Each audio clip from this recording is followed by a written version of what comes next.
Victory for death. So declares Firebeard. Hear me, for I have spoken.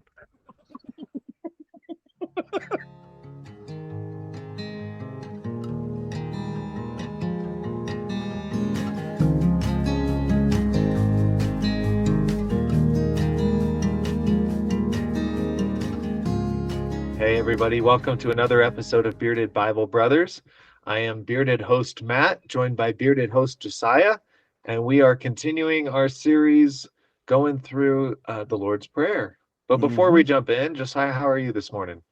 Or I'm this doing afternoon? very well. Or whatever time this it is when our afternoon-ish. listeners are listening. Late morning. Yeah, I'm doing well. I had a rough morning getting out of bed, but you know what? At least I was able to get going and get my day on a good track. So Good. And it's always getting on a good track when we get to hang out and chat, right? Oh, it's always fun to get in the Bible together. Oh man, yeah. I remember one time I was at one of our recordings. I was just so tired and exhausted, but the more we got talking, the more it's so rejuvenating. It just gets your spiritual juices going, and you just go, woo! It's kind of like a 5-hour drink. You go, okay, I'm going. Right? I actually saw a study a few years ago. I don't remember if it was Pew Research or the Barna Group or somebody like that, but they did an actual statistical survey and found that 15 minutes in the Bible, so more than just like a daily devotional, but not hours and hours, 15 minutes in the Bible was equivalent of rejuvenating as 4 hours in front of the TV. Wow. Right? Wow. Was this a peer-reviewed study by chance? Do you know? I believe so. Wow. I mean, I'm clearly gonna find that. Clearly they weren't including the Lord of the Rings, because Lord of the Rings is rejuvenating in and of itself. But normal TV, you know. Well, you would know. You just finished the trilogy, right? Yeah, we did. Extended cuts and all. Oh man. Yeah, that one's a marathon. Well, we didn't do it in one sitting. Well, true. Okay, that's good. It was like 11 hours of content all told. I think we did it over like 5-6 nights. Okay, yeah, all right. Yep. But you know what we did? The parent schedule. Yes. I'm in my 30s and have a kid schedule. Yes. But 2 nights ago, Christy and I got food poisoning. And so we were going to jump into The Hobbit after finishing the Lord of the Rings series, right. but Christy didn't want a brain power. So we started the Lord of the Rings over again. So it's awesome. It's rejuvenating. And it wasn't something new because she's never seen Hobbit before. And so it would be like taking in a new story and new content and stuff like that. Yeah. So we just started Lord of the Rings again. Now you should go check out the cartoons when you get done with The Hobbit. That should be fun. Okay. Not to blend our podcast together, but there are other things out there, right? The Hobbit cartoon, The Lord of the Rings, which was okay. It was a unique type of a combination of live action with animation. And so it was very different. And then a Return of the King cartoon movie. Okay. Just where one. So Lord of the Rings, they ended up cutting their production. They lost funding, and so they couldn't finish the whole thing. So they decided, let's put out what we did. And then later on, the same company or sister affiliated company of some kind came in, did the fully animated Return of the King, and they actually included some of the story that they missed and kind of bridged it together a little bit, but more so just because of the story and just them incorporating the story. But yeah, there's a little side hustle. Nice. Appreciate that. Hey, I realized what it was the other day that when I asked you about a Lego version of Lord of the Rings, and you said, no, they never made one. I realized why I thought that there was. It's because they made a Lego video game. Yes. Video game. So I was like, I know I've seen those characters before in Lego version. I know there's a Lego Gandalf. What do you mean they didn't do it? It wasn't for a movie. It was for a game. Okay. Well, and the funny thing is that there is actually fan fiction made with some adaptation of the video game play.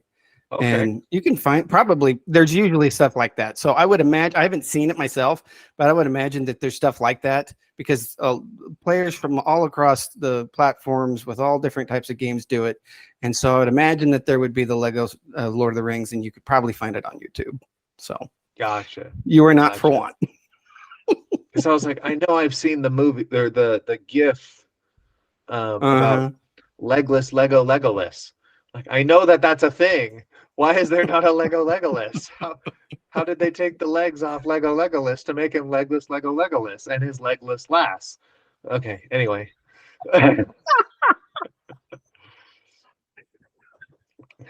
Yeah, I really feel like this is becoming an episode of our other podcast. Yeah.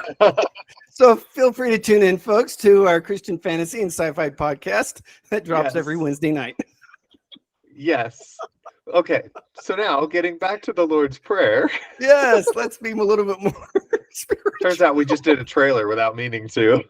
Right? Oh, man. Oh, yeah. This is just how conversations between Matt and Josiah go. Yeah. Yes. Both of us have ADOSO, attention deficit. Ooh, shiny object. Okay, we're not going to get anywhere if you can't.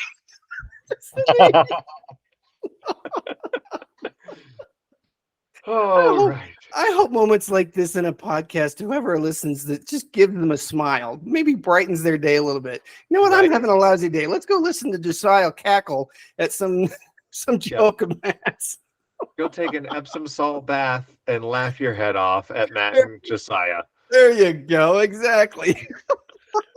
All right. So in the Lord's Prayer, so far we've done the first bit, which was our Father, and then we discussed heaven and his being in heaven and what is heaven and where is heaven and all of that. We got into some Michael Heiser type conversation with that. Right. And the different types of councils involved in heaven. Oh, man, just the idea of him using the word council was really quite fascinating for me. I don't think we actually used that specific word last time, but it was definitely one in some of the material I read of his. And it was just so fascinating. The rebellious council, the one that fell, and then the other council that stayed. It's just, okay, that's a different way to look at it, because I'd always heard the phrases, the angels that fell and the angels that stayed. So, right. Which are two way overgeneralized categories. I would agree. Exactly. So exactly. If any of our listeners, kind of wrapping up our previous conversation on the last episode, if anybody wants to, and you're not so inclined, or you have a kid and so you're not excited to pick up another book to read, the Bible Project YouTube channel has a 7-part video series on spiritual beings, and it's absolutely phenomenal. I cannot tell you how many people I've recommended that to. And Michael Heiser himself was a not confidant, advisor. Advisor. Thank you. Yeah. Okay. Yeah, he advised on that video series. So he and Tim Mackey from the Bible Project have worked together on a number of different things over the years. So, so yeah, definitely go check that out if that's of interest. But unfortunately, Michael went home. But you know what? At least we still have the work that man was a part of. Oh man, he really gave us a unique perspective on this. Psalm 82 definitely became something more relevant, more real in people's lives, and especially being able to see their faith in a new context, really. And that's what I consider much of what my journey's been over the past years, and just being able to understand more of Scripture. And even in this context, one of the things that really jumped out at me of "May your name be kept holy," as one translation says, is that it took me back to the very first part of the verse where the word "you" is in place. Because Chaim Ben Torah, not one of my go-to sources, excuse me, he did a study on this very specific phrase, and he was also putting in the context of how the KJV and then the new KJV, how things shifted. But he really found it fascinating that the word pray you or pray ye, as was found in KJV, it was not translated to in KJV as pray you. And so it really caused them to really focus on that you part. And it harkens back, really, especially in this case, it continues to harken back for me to Leviticus, right? Okay. Because you've got the commandment wherein it says, do not take the Lord your name in vain, which that's the That's traditional where my mind KJV. jumped to, which was Exodus and the Ten Commandments. But exactly. I mean, I know they get reiterated, but right, yeah, they get reiterated in Exodus. I mean, in Leviticus. But you're right; it's in Exodus. Was that 21? And then I think so. yeah, and then let's see, in Exodus. Leviticus 22:32. It says, "You are not to profane my holy name. On the contrary, I'm to be regarded as holy among the people of Israel. I am Adonai who makes you holy." Right. Right. And so, which is super cool. I am to be regarded as holy, meaning unique, set apart, one of a kind, unlike any other. Yes. And I am the God who's dwelling in your midst, and I make you holy. Mm-hmm. And that's not just the high priest or not just Moses. That's I make all of Israel holy, unique, set apart, different from all the other nations. Right. Which would then beg the question is, well, then how are we ended up? What does it look like for us to be holy then? Right. What does it look like for us? One other translation that the Bible linguist Brad Young points out is that if there was a more probably appropriate English word to be translated here in the Lord's Prayer, it's that your name be sanctified. Okay. Because he thought it just better expressed that way, because one of his grounding for this was is Isaiah 6:3, where the sanctity of God is well known from that text, but then more comparatively, Ezekiel 38:23, where it says, "So I will show my greatness and my holiness and make myself known in the eyes of many nations. Then they will know that I am the Lord." And so one of the ways that another source described it is that when you go back, especially to the commandment, and you look at what it means to not take the Lord's name in vain, another portion ends up describing it as saying taking up the name. The Hebrew meaning take up, like a burden on your shoulders. Yes. And of course he goes, go ahead. That commandment has, everybody thinks it means don't cuss or don't use God's name when you cuss, but that's not remotely what it means. It's God saying in chapter Exodus 19, he said, "I'm taking you to be my treasured possession. You and I are going to have a unique relationship. I could have picked anybody because all the nations are mine, but I picked you."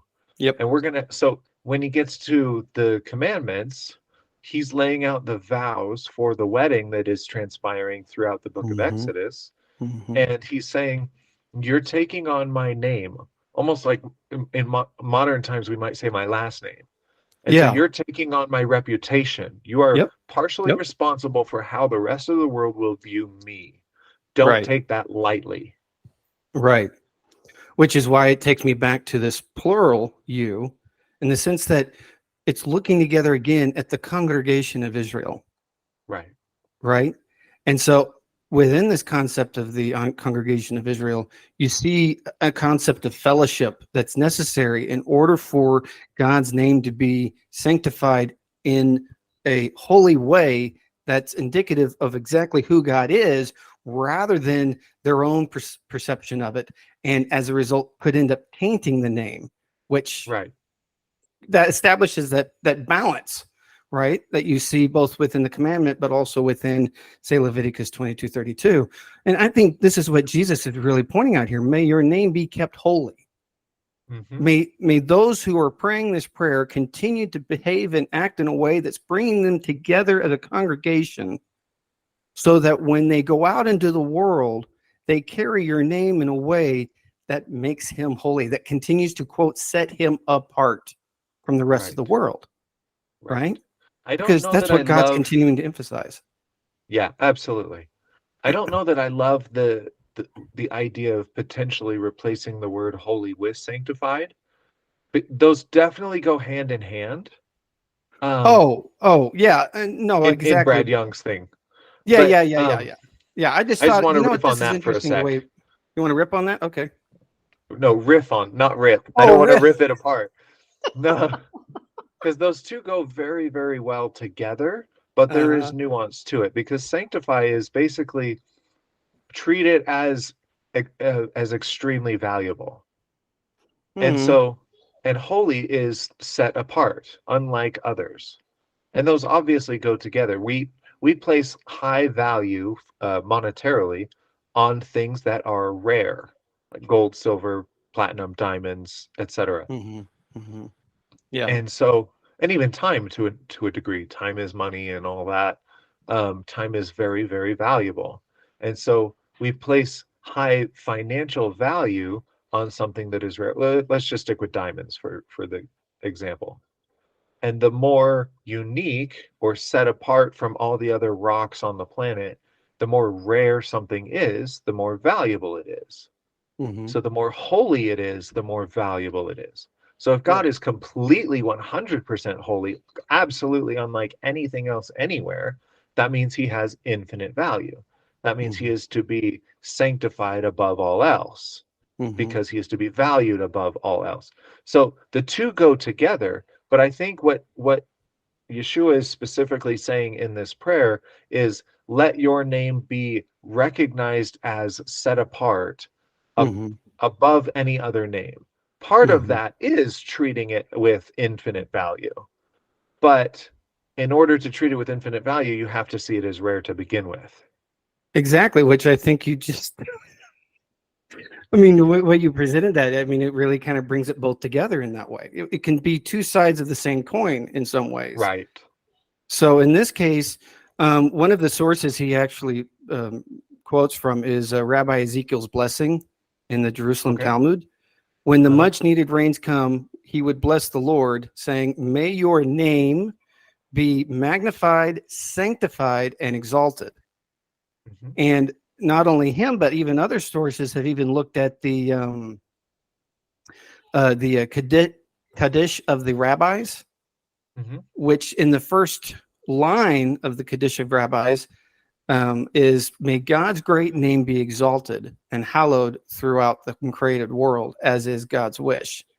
And Yes. that's, I mean, that's more of a traditional language, a translation of that. But still, you get this idea that not only is God's name being highly valued, and it's being highly valued by being separated from the world, but as a result, those who take on that name and end up doing things in that name. Because here's the other thing: when that comes on his shoulders, it's not talking about the vocal cords. This isn't something you're just always, not always professing, right? Even though teaching is part of it, because even Jesus demonstrated that. But a great deal more of it is exemplified in what we do, which is why I think that the word do that Jesus has used throughout much of his teaching is so significant, because Yes. he continues to even say, even in this section about prayer, what are you using prayer for? Is it to make yourself look good in public? Because the prayer here, now, I don't think Jesus was against public prayer in any way, shape, or form. But Of right now, course not. he's emphasizing personal, intimate prayer with God so that there's that intimacy that builds. A word that I've come across recently that I've really started to gravitate towards is levav. And it's beit lamed. That's how it's spelled. Beit is the second letter of the alphabet, and of the Hebrew alphabet, and it means heart. Yes. Vav is heart. Vav, the word vav for heart is vav, and it's two hearts coming together. But when you have a lamed at the end, the vel, you have this entire word, or I think I said lavav earlier, I meant vavel. When you have vavel come on, then you've got an understanding. It's two hearts coming together in a deeper understanding. And so, what an amazing opportunity this is, and what Jesus is demonstrating in that two hearts are coming together in a deeper understanding of who God is, who we are in relation to Him, and who we are as He's created us to be. And as a result, we get to carry that name where we go, right? And I see that paralleling a conversation I had with my boy. He came home yesterday with a mezuzah. We sometimes attend a little congregation here in our valley, and the I think it was an itinerant pastor. They don't actually have a pastor, but anyways, he's wearing a yarmulke and a mezuzah, and so he thought he'd talk about these two Jewish objects, and he gave the mezuzah to my son, and he comes home all excited, going, "This is so exciting! What is this?" And so we had a really rich and deep conversation about it. But one portion of that conversation was, when you come into the house, you are putting your fingers to your lips, and you're putting that on the mezuzah. And I told him, now, while in some ways it can be seen as you are considering that very important, and so you're kissing it, make it seem important, but really the object of that motion is to remember that those words are still in your mouth, and that in your mouth that you're chewing on them. When you come in, when you leave and you go far away and you come back, that's you returning to your home, which again is coming back to the letter bet, which Beit is Bethlehem, which is house of bread. You see that in the house of bread within Bethlehem, but it's house. So when you have a bait, you have a home. When you have two hearts coming together, you've got an even larger home, a more significant home. And when they come together in understanding, wow. For me, the image in my head is the Garden of Eden. Boom. It just becomes that much more significant, much more intimate. This is the place where I want to be with God, right? And so how much more poignant is it with Jesus saying this, may your name be kept holy, because it's ushering us back through those keywords, his name, going straight all the way back to Exodus, and God establishing his name, even like Moses at the bush. Well, who should I say is sending me? Mm-hmm. Say that I am. It's like, oh, okay. And then he becomes known by his name, which again, okay, I'm getting excited. You have Rahab talking to the spies and saying, oh, the name of your Lord, your God has definitely come before you, because that's what God said his name was going to do. It was going to go before him. And so it's just, oh man. Sorry. I get myself so excited. It's just one of those things that just does. Absolutely. This is something to be excited about. Right? And that's exactly what Yeshua is asking in this prayer. Let your name go before. Let your name be holy. Let it be different and set apart. Mm-hmm. Just like it is in heaven. Exactly. And so with this emphasis again back on the you, this is us doing it not just as individuals, but as a congregation. Yes. As a congregation. And I think I'll admit, for me, that especially recently it's been especially challenging. To be a bit vulnerable here, it's the idea of going back into some of these congregations that I intentionally stepped out of for health reasons because of some of the toxicity and stuff. I knew I needed that space. And so the idea of going back into that sometimes can be a little repelling. Mm-hmm. Right? Because you have people who are doing things and carrying God's name into those things that don't reflect God. And as a result, it put kind of a sour taste in my mouth about it. And of course, it groomed a bit of distrust. I couldn't trust them to behave. Yeah, you can be saying the name Jesus all you want, but you're not behaving like Jesus. Many of congregations aren't even saying the name anymore, but that's a whole other conversation. But I'll be the first to raise my hand to say, you know what, there's been moments where I've failed to carry that name properly myself. Absolutely. I'm not about to say that about somebody else without saying, you know what, I'm definitely in that category. Sure. So the more I've read through the Lord's Prayer and the more I've reflected on it, it just becomes so much more important to me, not to only see this as an intimate prayer for me, between me and God, but to know that when I do this, when I go into my, say, prayer closet, so to speak, and I'm praying, I'm joining in with a congregation of people around the world in prayer to our Heavenly Father, right? And so the connotation of that is I get to be part of something bigger than me, which makes me feel part of something to be belonging to, right? I get to belong to this larger congregation of God followers and Jesus followers. And which, interesting, kind of lends itself into another section of this where it popped out for me, because I remember I was sitting in a sermon months ago at a church, and the pastor was talking about, what was that? I think it was Luke 4, where Jesus is getting up in the synagogue, and it's either Mark 4 or Luke 4, somewhere around in there, gets up in the synagogue and he reads and he gives an interpretation. And one of the reasons why the people reacted so strongly was because he used his own authority rather than the authority of another rabbi. Right? Because in order to establish your authority, you need to have the authority of another rabbi, specifically a rabbi that you were a disciple of, right? And so you see this concept going on even when the disciples come to Jesus and saying, yo, back in, what was that, Mark 9, saying, hey, Jesus, this guy's over here, he's casting out demons in your name. Should we go tell him to knock it off? Now, you'd look at that and you'd think, wait a minute. Right. Why is that happening? At least that would be I would hope would be my reaction. Why is that happening? Isn't that a good thing?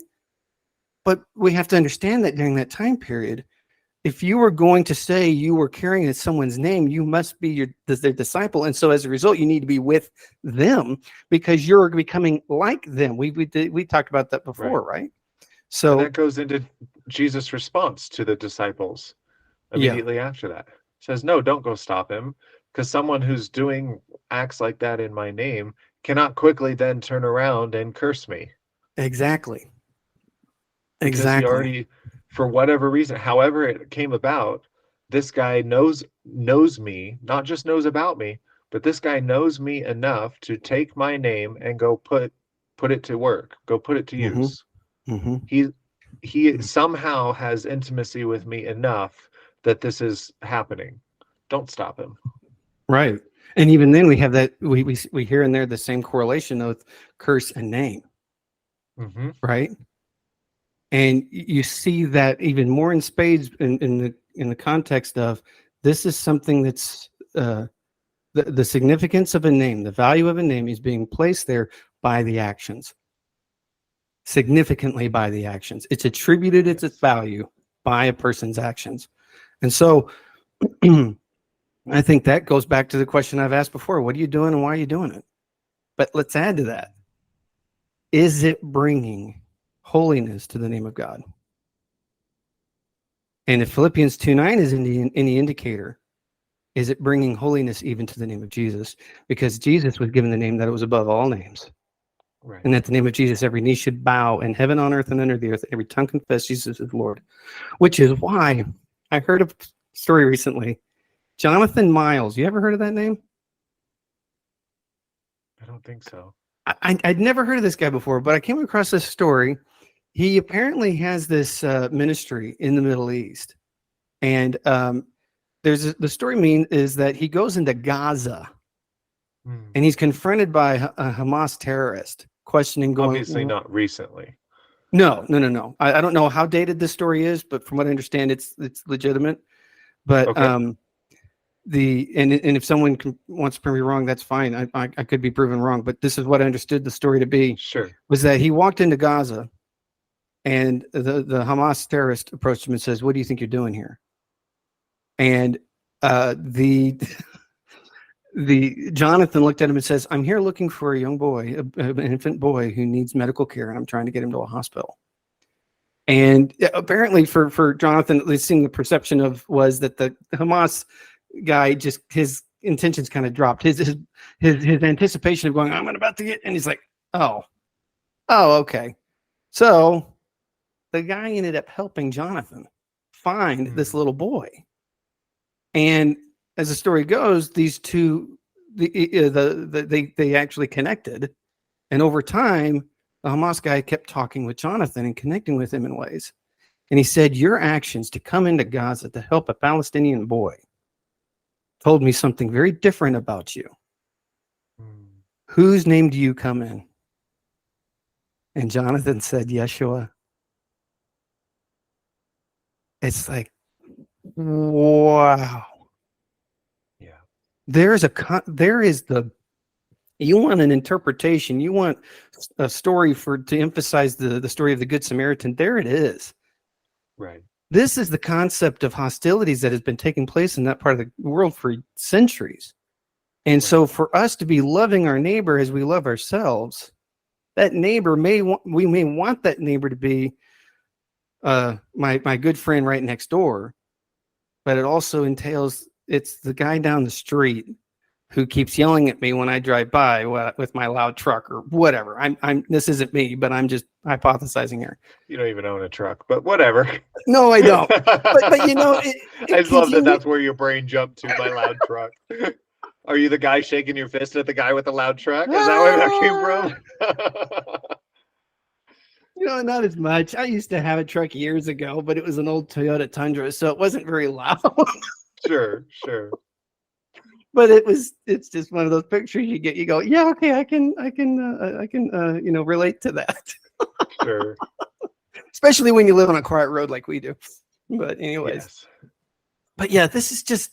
I mean, I don't think we need to go much farther than this, especially when we look at Matthew 5:16, where it says that in the same way, let your light shine before people, so they may see the good things you do and praise your Father in heaven. Yes. And that even correlates with the Colossians 3:17. You just go, God, what I do is going to impact someone's perception of you. Yes. Right? Absolutely. For better or worse. Exactly. If I claim to be a believer and a follower of you, and I'm certainly not acting like it, that's going to shape how they view you, not just how they view me. Mm-hmm. Exactly. And it's so heartbreaking. And for me, I've just seen it so much over the years. And it's what part of the reason why I just had to step out of that for a while was these very zealous, I believe they had some good intentions. They had good intentions, but these leaders, these Christians who are wanting to share Jesus, but the way they're sharing him and what they're doing to share him paints the name. Yep. And we can categorize everything from, the pastor getting caught and being publicized all over the news to the person making a decision when he goes home after church and treating his family the way he does. It just, it hits all different categories. And so that's one of the reasons why for me throughout my life, I wanted to take my relationship with God seriously. And I always thought it interesting. When I came to some people in my life, why are you making fun of me? For when I want to emulate who God is and his name, bear his name in a way that's glorifying to him. And you would stand there and ridicule me for it? Says a lot more about them than it does about you. It does. But at the same time, it ends up putting God's name in a certain balance. Absolutely. What are we going to do with this name? How serious are we going to take this name? What does this name mean to me? Because we know full well what it means to God. When we read his word, we can see that his name means a lot to him. He doesn't say what he says in Ezekiel, what we read earlier, or Isaiah for nothing. Israel has made his name look bad, but he is going to make his name holy again. I'm going to make it so my name is obvious to the world that it's associated with me, not you. It belongs to me, not you. Right? So, good stuff. That's a call for some self-reflection, isn't it? It sure is. So if you'd like to self-reflect with us, because that makes sense, go ahead and write to us at beardedbiblebrothers@gmail.com. We would love to hear from you. Your thoughts on this podcast or previous ones, or where you'd like to see us go once we wrap up this series, anything you want, just to say hi. beardedbiblebrothers@gmail.com. Please tune in with us next week as we keep going through the Lord's Prayer. And in the meantime, God bless.